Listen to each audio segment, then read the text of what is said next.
一定要来关心，为这个月起，真侪民众去素食店点料理，拢会发觉讲已经看无纸壳啊包装。原来业者为了要倒相挺环保话题，甲本来3款真手持的芳膏，用这个纸壳底，即马改做用纸落啊底，按算讲会当降低差不多8成亿纸张的用量。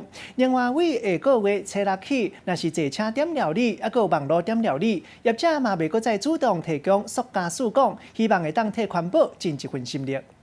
素食店的店员无用试插，将烧烫烫的芳膏包起来。真侪民众最近去麦当劳点餐的时阵，会发现拢看袂到纸盒的包装，因为对10月开始，业者搁再来杀出环保的新计划，3款热销的芳膏来替换原本的纸盒仔，改用4合一的包装纸，预算会当减少81%的纸张的用量。应该可以减少一点纸的产量。如果没有保护好的话，可能汉堡就压扁。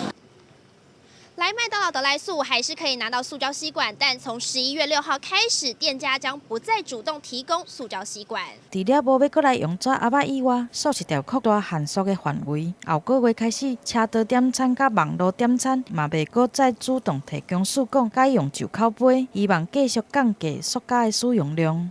素食店统计，用就口杯以后，短短2个月，甲去年同期相比，塑管的总用量降75%。不过限塑政策，民众的看法拢无相同。这对我们的下一代是好的，可以减少就塑胶的使用量。发现那个没有吸管，我们喝的时候都很小心翼翼，就感觉不小心倒太多到了嘴巴。那麦当劳另外一间素食业者昆德的减塑上路以后，嘛已经减少超过8000公斤的塑胶用量。摩斯芳膏嘛，伫咧7月份开始，无提供伫咧内底食物件民众来用塑胶的束管。对去年开始，用家己摘来杯仔优待的活动，嘛已经减少差不多50万的纸杯仔。素食业者除了对着政策来行，嘛希望扩大范围，会当提悬经营的形象。记者综合报道。